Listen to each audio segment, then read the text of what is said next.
శుక్రవారం నైట్ 1 గంట అర్ధరాత్రి 1 గంట టైంకి అండి మేము అందరం 3 ఫ్యామిలీలు ఇంట్లో పడుకున్నామండి. ఇల్లు కాలిపోయిందండి.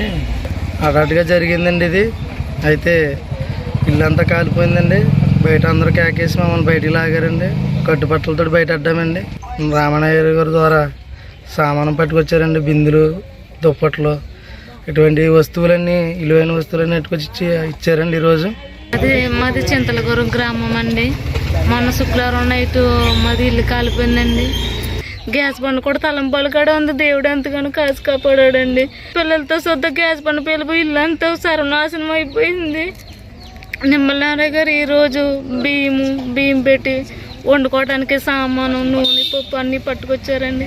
ఒడ్డుపరి పంచాయతీలో చింతలగూరం గ్రామంలో మరి శుక్రవారం రాత్రి అకస్మాత్తుగా విద్యుత్ఘాతం జరిగిందండి. అది ఎలా జరిగిందనేది వాళ్ళకు కూడా తెలియదు. పాపం 3 కుటుంబాలు ఆ ఇంట్లో చిన్న తాటాకింట్లో కాపురం ఉంటున్నారు.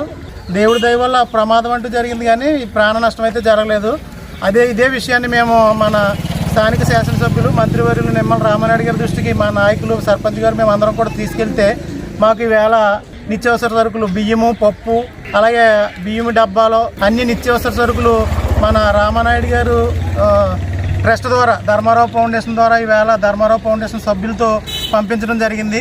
ఈవేళ ఆ సరుకులన్నీ కూడా ఆ ధర్మారావు ఫౌండేషన్ సభ్యుల ద్వారా మేము కుటుంబ నష్టపోయిన లబ్ధిదారులకి మేము అందజేయడం జరిగిందండి.